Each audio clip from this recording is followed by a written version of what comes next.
এই মুহূর্তে শাসক দলের অন্দরে অনেক প্রশ্ন উঠছে, জল্পনা উঠছে, বা রাজ্যের বহু মানুষের এটা প্রশ্ন, আপনি কবে ফিরছেন? আরে কেঁচে গন্ডুস করার জন্য, সেটাই তো মূল রাগ।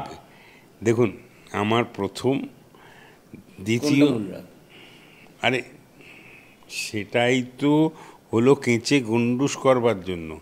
সেটাকে যেভাবে হোক মানে নুইসেন্সের মধ্যে ফেলার জন্য এই সমস্ত তার মানে আপনি যাতে রাজনীতির মধ্যখানে কেটে দিচ্ছেন, কেঁচে গন্ডুস করে যে সমস্ত কনস্পিরেসি মানে ষড়যন্ত্র করা যায় সেটা করছে। তাতে না, কিন্তু ঘটনা হচ্ছে যে গাছে কাঁঠাল গোপে তেল। মাসির যদি গোপ হতো তাহলে কি হতো? এখন বিষয়টা হচ্ছে, দেখুন, যেভাবে কনফাইন্ড আদালতের মধ্যে হয়েছে, তা আদালতেই সেটা হোক, সংবাদ মাধ্যমের কাছে মিথ্যে কথা বলে ওই শিরোনামে আমার যাওয়ার কোনো ইচ্ছে নেই। কারুর শিরোনামই হতো যে, তা আমি কারুর শিরচ্ছেদ করতে যাব না, আমি আমার মতন আছি। যে সমস্ত বলছেন হাওয়ায় বাতাসের মধ্যে আমি নির্ভর করি, আমি বাস্তবের মাটিতে পা দিয়ে দাঁড়িয়ে আছি। আমি বাস্তবে আমি কি তার জানি।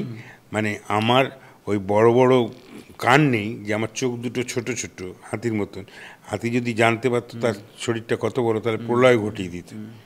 কিন্তু তার মেমোরিটা, আপনাকে বলি, হাতির মতন আমার মেমোরি, পুরো জিনিসটাকেই আমি লক্ষ্য রাখছি, দেখছি, দেখা যাক। আপনি এটা বলছেন যে আপনি যাতে মূল স্রোতে ফিরতে না পারেন সেটা বিলম্ব করার জন্যই এই চক্রান্তটা হচ্ছে। সব ধরনের বহু আমাকে ক্ষতিগ্রস্ত, মানে একেবারে বার্নিংঘাটের সার্টিফিকেট দেওয়ার জন্য যা যা করা যায়, আমাকে মেলাইন করার জন্য যা করা যায়, আমাকে অ্যাটাক করার জন্য, কিন্তু সেগুলো অলিক মিথ্যা গল্প কেন সাজাচ্ছে? সত্যটা সত্যের কাছে আসুক, বাস্তবটা বাস্তবের কাছে আসুক। তার মানে আপনি রাজনীতির মূল স্রোতে ফিরতে প্রস্তুত, এটুকু বলতে পারি তো? আবার আপনি বলছি যে আপনি কি বলতে পারবেন বা বলবেন না, আপনার ক্যামেরার ওপর বা আপনার বুমের ওপর, আপনার প্রেজেন্টেশনের উপর তো আমার কন্ট্রোল নেই, কিন্তু আমার তো নিজের ওপর কন্ট্রোল আছে। আমার তো বোঝা উচিত যে আমার সীমাবদ্ধতা কোন জায়গায়, কোন পথে কী সিদ্ধান্ত নেব। আর আমি যেতে প্রস্তুত, আর যেখানে যাব সেই পরিবেশটা যে থাকবে সেও আমাকে নিতে প্রস্তুত। দুটো সংমিশ্রণ হলেই তো সংযোজন হয়। সেই পরিবেশটা কতটা প্রস্তুত এখন? আমি সেই পরিবেশ বা পরিস্থিতি কি জেনে রাখুন, শোভন চ্যাটার্জিকে যারা চেনে তারা জানে যে বা অর্থাৎ ভবিষ্যতের কথা কখনো নয়, ঘটনা ঘটলে। কিন্তু আমরা তো শুনেছি, ঘটনা ঘটলে আপনি জানবেন, শুনেছি মানেই জানবেন। ওই কাকে কান নিয়ে গেছে মধ্যে যাবেন না, কান আর চোখের। কিন্তু আমরা শুনেছি শোভনদা আপনাকে নেওয়ার জন্য তৃণমূল বসে আছে এই মুহূর্তে। কান আর চোখের মধ্যে 4 আঙুলের ডিস্টেন্স। আমাকে নেবার জন্য তৃণমূল বসেছে, অত বড় আমি নই। অতি বার বেরো না, ঝড়ে পড়ে যাবে।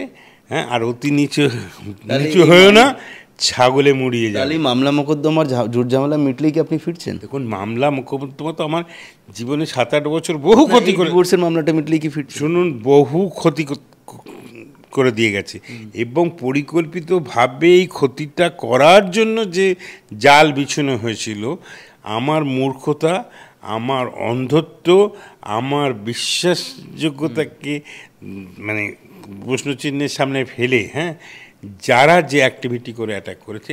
একদিন বলেছে না, কেউ নেই, ভগবান আছে। ভগবান যদি থাকে না, তাহলে সেই ভগবানের যদি কোনো দৃষ্টি পড়ে, সে কী দৃষ্টি হবে। আপনাকে আমি যে ফেরার প্রশ্ন করলাম, আপনি তার উত্তরে বললেন যে সেটা বিলম্ব করার জন্য একটা চক্রান্ত হচ্ছে। অর্থাৎ এই চক্রান্ত থেকে বেঁচে উঠতে পারলে আপনার প্রত্যাবর্তন ধরে নিতে পারি কেউ? আবার আপনাকে বলছি, আপনি কি করে ভাবছেন আপনি আজ তকে চাকরি করবেন? তা আজ তকে চাকরিটা খালি থাকলে তো হবে। আর আজ তকটা এমন নয় যে রাজেশ ছাড়া চলবে না, আর তৃণমূল কংগ্রেস এরকম নয় যে শোভন চ্যাটার্জি ছাড়া চলবে না। কিন্তু শোভন চ্যাটার্জি মনে প্রাণী, যাকে বিশ্বাস করে, প্রথম কথা, যার উপর আস্থা রেখে, যে বাড়িতে বসে আপনাদের ডেকে ইন্টারভিউ দিচ্ছে, এক কথায় বলে যে বাড়িটা থাকতে দিয়ে দে বাচ্চাদের, ছেড়ে চলে এসে যেখানটা এসে বসেছি সেটাও আমার। সবাই জানে, সর্বজন বিদিত, ভাবের ঘরে চুরি করে কেউ যদি কিছু বিশ্বাস করে তাকে আমার বলার নেই কিছু। তাই আমি আপনাকে বলি যে তৃণমূল কংগ্রেস এটা রাজনৈতিক দল, তার নেত্রী, সর্বোচ্চ নেত্রীর নাম কি? মমতা ব্যানার্জি। আমি তাকে বিশ্বাস করি, তাকে ভরসা করি, তাকে শ্রদ্ধা করি, এবং যার উপর বিশ্বাস থেকে যেমন ঈশ্বরের সঙ্গে কথা হয় তেমনি মমতা ব্যানার্জির সঙ্গেও কিন্তু আমার ভাবের আদান প্রদান যে পদ্ধতিতে হোক হয়। কথায় হবে না, ভাবের আদান প্রদান না, রোজ কি কথা হয়? বা আবার বলছি, আপনি যতটা জানতে চাইছেন প্রশ্ন করার অধিকার আছে, উত্তর দিয়ে কোথায় থামতে হয় সেটা আমি জানি, মানে বুঝি। যদি না বুঝি তাহলে অন্য বিষয়। তাই আমি আপনাকে বলি এসব প্রশ্নের অবতারণা করে বিষয় নয়, যে আমার কাছে she was is the last word, she was the last word, she will be the last word। এই মুহূর্তে শাসক দলের অন্দরে অনেক প্রশ্ন উঠছে, জল্পনা উঠছে, বা রাজ্যের বহু মানুষের এটা প্রশ্ন, আপনি কবে ফিরছেন? আরে কেঁচে গন্ডুস করার জন্য, সেটাই তো মূল রাগ। দেখুন, আমার প্রথম, দ্বিতীয়, আরে সেটাই তো হলো কেঁচে গন্ডুস করবার জন্য, সেটাকে যেভাবে হোক মানে নুইসেন্সের মধ্যে ফেলার জন্য এই সমস্ত তার মানে আপনি যাতে রাজনীতির মধ্যখানে কেটে দিচ্ছেন, কেঁচে গন্ডুস করে যে সমস্ত কনস্পিরেসি মানে ষড়যন্ত্র করা যায় সেটা করছে, তাতে না। কিন্তু ঘটনা হচ্ছে যে গাছে কাঁঠাল গোপে তেল। মাসির যদি গোপ হতো তাহলে কি হতো? এখন বিষয়টা হচ্ছে, দেখুন, যেভাবে কনফাইন্ড আদালতের মধ্যে হয়েছে, তা আদালতেই সেটা হোক, সংবাদ মাধ্যমের কাছে মিথ্যে কথা বলে ওই শিরোনামে আমার যাওয়ার কোনো ইচ্ছে নেই। কারুর শিরোনামই হতো যে, তা আমি কারুর শিরচ্ছেদ করতে যাব না, আমি আমার মতন আছি। যে সমস্ত বলছেন হাওয়ায় বাতাসের মধ্যে আমি নির্ভর করি, আমি বাস্তবের মাটিতে পা দিয়ে দাঁড়িয়ে আছি। আমি বাস্তবে আমি কি তা জানি, মানে আমার ওই বড় বড় কান নেই যে আমার চোখ দুটো ছোট ছোট হাতির মতন। হাতি যদি জানতে পারতো তার শরীরটা কত বড়, তাহলে প্রলয় ঘটিয়ে দিত।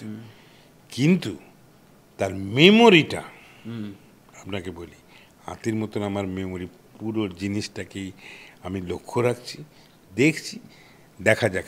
আপনি এটা বলছেন যে আপনি যাতে মূল স্রোতে ফিরতে না পারেন সেটা বিলম্ব করার জন্যই এই চক্রান্তটা হচ্ছে। সব ধরনের বহু আমাকে ক্ষতিগ্রস্ত, মানে একেবারে বার্নিংঘাটের সার্টিফিকেট দেওয়ার জন্য যা যা করা যায়, আমাকে মেলাইন করার জন্য যা করা যায়, আমাকে অ্যাটাক করার জন্য, কিন্তু সেগুলো অলিক মিথ্যা গল্প কেন সাজাচ্ছে? সত্যটা সত্যের কাছে আসুক, বাস্তবের কাছে আসুক। তার মানে আপনি রাজনীতির মূল স্রোতে ফিরতে